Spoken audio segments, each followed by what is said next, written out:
So yeah, what am I going to stream tonight? I'm hopefully going to stream some React.js stuff.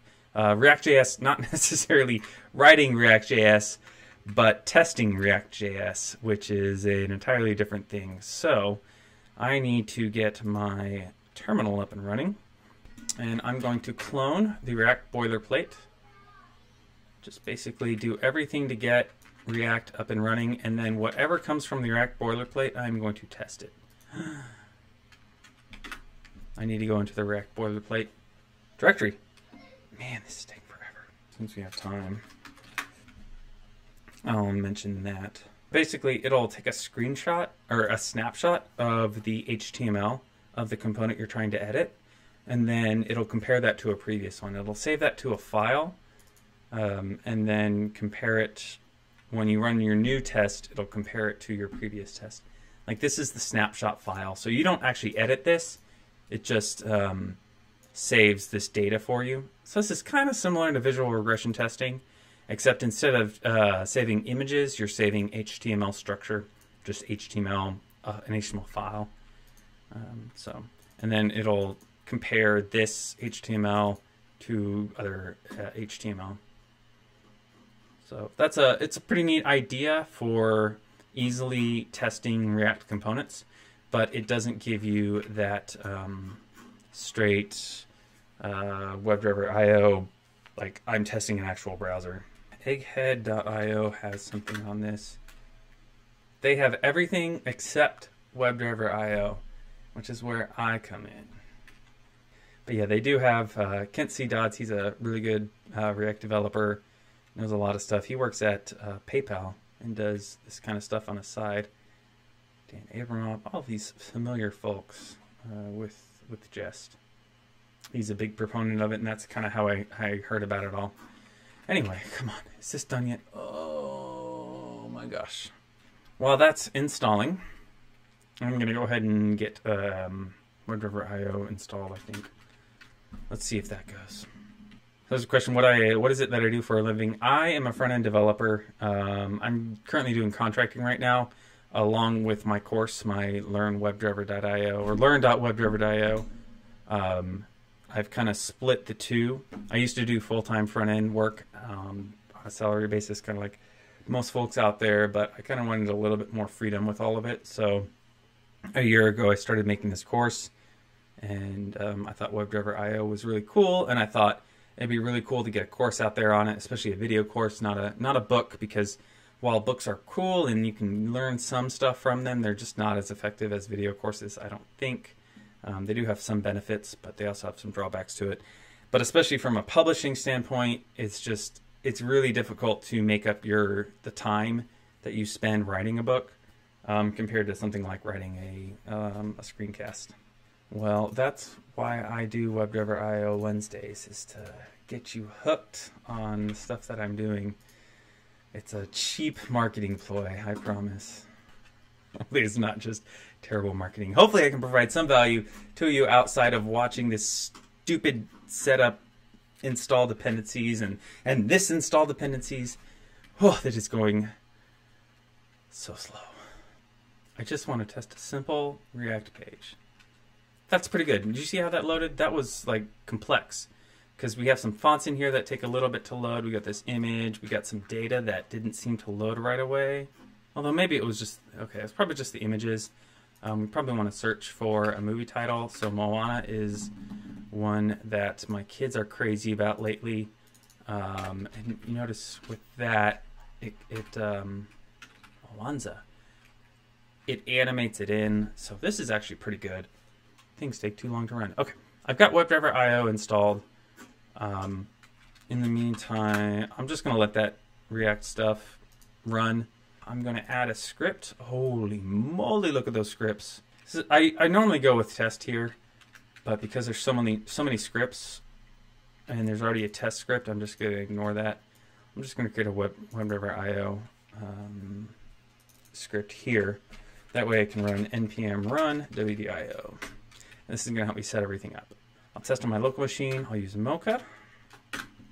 That's where my JavaScript files are. I'll use the spec reporter. Please do install it. I will use Selenium standalone because that's cool. Although I've become a fan of using Chrome driver lately because it's a little bit faster than Selenium. So it's going to install this. This is still installing. Okay, anyway, back to all of this. So I'm going to create a test directory. Make directory test. I need to type in the right command, and then I'm going to sublime text test/test.js. It's going to be a blank file. We are going to describe a function inside of it. Describe my React test, and I don't actually know what I'm going to test here. It should find Moana. Okay, so what do we want to do? We want to first go to this app. So we'll load this page. So we'll do a browser.url.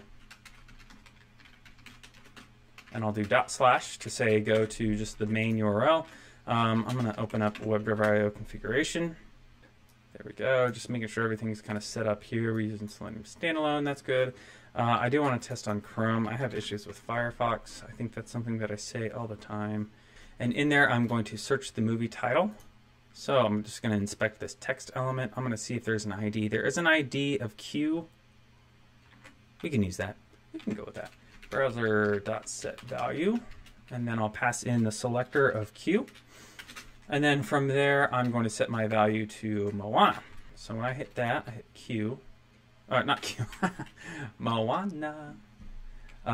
There, if I hit enter, it doesn't do anything. So I have to click one of these 4 movie titles. Why are there 4 movie titles? Do they take you anywhere else? Oh! Oh! Whoa!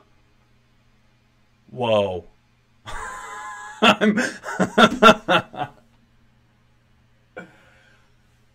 So there's an arm there at the very bottom of the screen. I'm very glad I didn't have this full screen at the moment because I could get in a lot of trouble. I'm just gonna hit the back. Oh, I didn't even hit the back button. There is no back button. I'm not gonna check on any of those other ones. Let's just go with the ocean is calling. Woo. Okay, so I need to, when I type in Moana, I need to select this first one. Now, I could probably do, how did it know my search history? I don't know. That is not a child's movie. Okay, so that pops up. Oh, and it disappears as soon as I click on it. Let's do a break on subtree notifications. Moana, pause, play. Okay, so that pauses that basically the entirety of the script right now. That way I can jump into this HTML because I need to see what this HTML looks like. So I could select this element by using a class name and then saying click the element here. But I think what I want to do is use the keys method. So keys is kind of an interesting thing.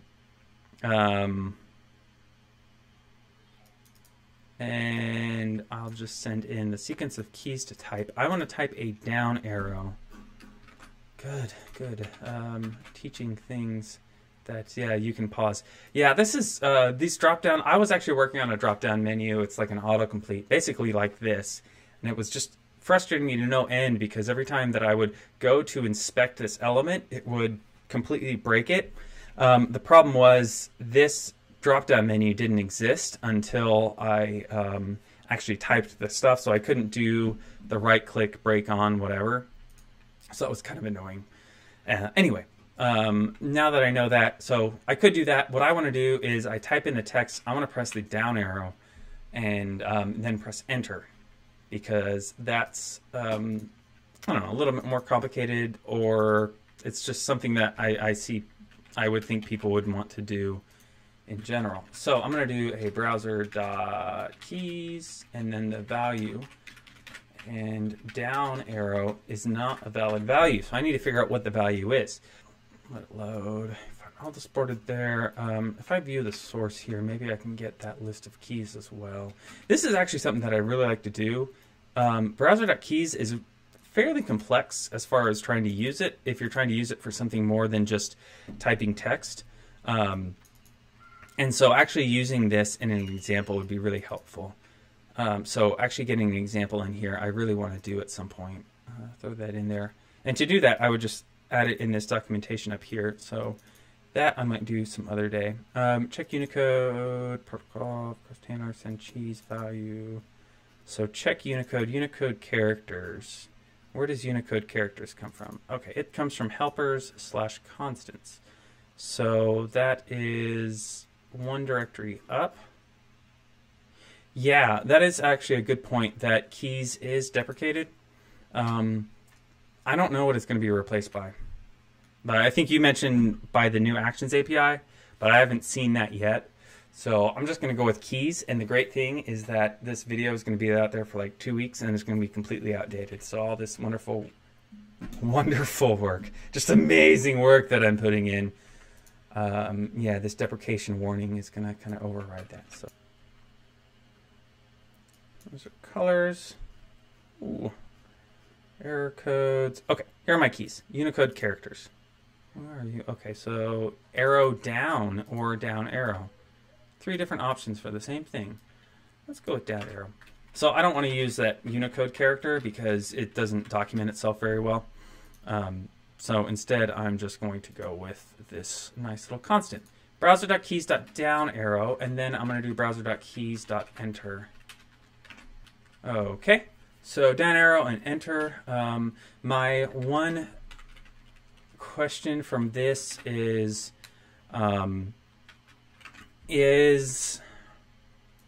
keys is going to act on the window itself, and so is it going to actually have focus on this element to where if I press down it's going to actually focus on this thing or not? So I don't know. Browser.debug. Let's throw a browser debug in there and kind of see what goes from there. In this instance, I'm going to go back to my console, my sources, and just keep playing through this. Okay, so that went there. I'm done with this debugger. I want to turn that off. And then I'll jump back over here, make sure I have my file saved. It is saved. And run npm tests. npm run WebdriverIO. I missed a semicolon. Did that stare give you any indication about my feelings about missing semicolons? Where are we? Okay, so we are debugged. Keys will be deprecated soon. Yeah, I don't care. Okay, so I did get Moana typed, but... Oh, and then it ran out of time. I need to increase my timeout. In Mocha... There we go. So it did highlight, it did type in Moana. I don't think it did the down arrow, and I don't think it did enter.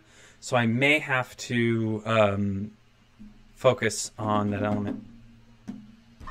And for those semicolon folks out there, there you go. There's your semicolon. Are you happy now? Okay, so there it popped up, and you know, I know what happened. This little animation takes a second. Don't click that second link. I'm not going to click that second link. It's bad. This first link. This animation takes just a second to run. And so it's probably running that keys right before it, which is not what we want. So I want to wait for an element to exist. My son's running around. They're watching Moana right now, in case you didn't know. Okay, span class TT dropdown, div class TT dataset. I'm going to do a little bit of a cheat, which is actually first, I know what I'm going to do. I'm going to refresh this page. I want to see if that dropdown, okay, that dropdown menu is there to begin with. That's what I wanted to see. So with that dropdown menu there to begin with, I'm going to do a browser.waitForText. for text, and I'm going to wait for this element to have any sort of text inside of it. This element already has a element inside of it, but it doesn't have any text inside of it. So what the getText or waitForText does, it says wait for the text to be longer than 0. So I'm going to wait for the text to appear on here. Then I'm going to press down arrow. Then I'm going to press enter, and I'm going to go into debug and see what happens from there. So I'm going to go ahead and Control C again. It's passing, but it's not really. And I'll run it again. And y'all can see my video, so y'all can see behind me, so you can see if my son is running in here and checking in on me. I can't, because I don't have that technology set up. Okay. Moana, down. Oh, bam! Oh! Worked. So beautiful. Sorry. That was too emphatic. Okay, so then from here, I want to validate that Moana is on the page. H1 Moana. How do I want to validate this? I do want to use Chai, so I do need to install Chai. And pmi-save Chai. Since this is just one test, I'll just do I'll use this fancy ES6 nonsense. Very constant Chai is equal to require Chai, and then actually let's do this. Expect. Ooh, oh no, I don't want to do that. I was thinking that I could do like what is it? Import expect from Chai, but I think I have to have Webpack for that, so I'm not going to worry about that. Okay, now I'm going to expect the title. Let page. I need to get the H1. How many H1s are on the page? Oh. How many times I've seen this stupid highlights from the Chrome 60 update? Tour all, and then I'm just going to see how many H1s we have on the page. We have a single H1 on the page, so I'm just going to use that. I'm going to get the getText of the H1. Expect page heading to equal not H1, Moana. See if it works.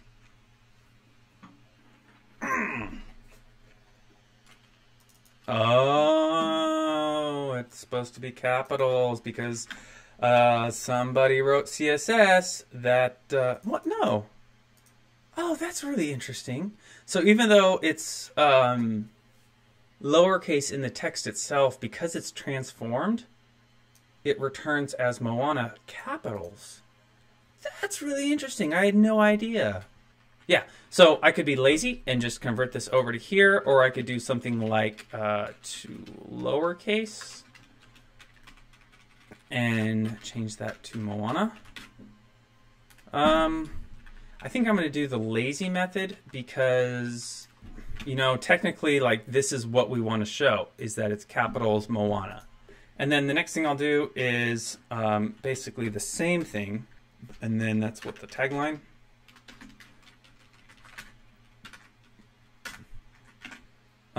And then I would expect the vote average to equal 10 out of 10 because it's that awesome.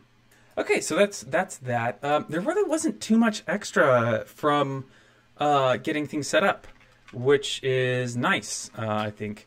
In that I'll just run this, make sure everything's running. But I didn't have to do any wait for commands, as you know, aside from this waitForText with that animation coming in.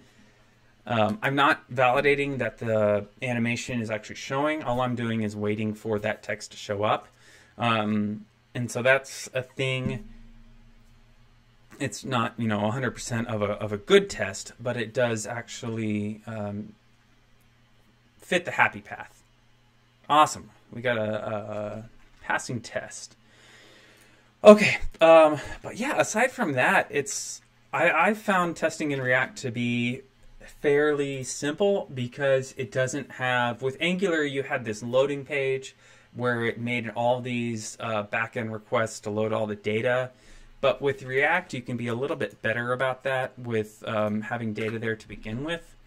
Although on here, like if you look here, it is an empty app ID.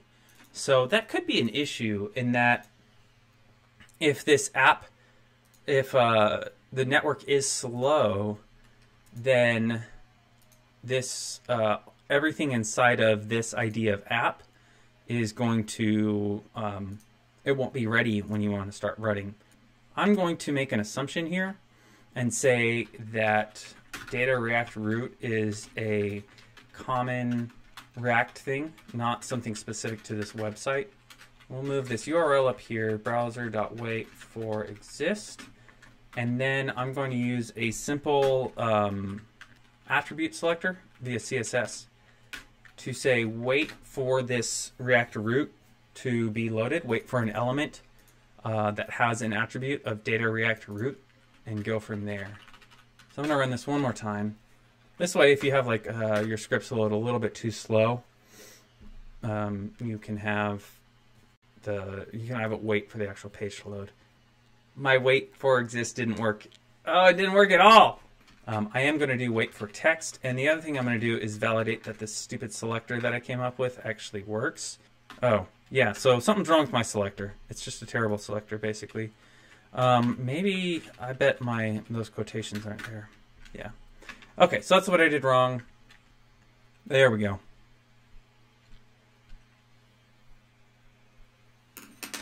Got it. Okay, so this is my simple React test. This is probably a pretty common thing, so I'm going to paste that in if you're using React testing, or if you're testing in React, you're going to want that wait for.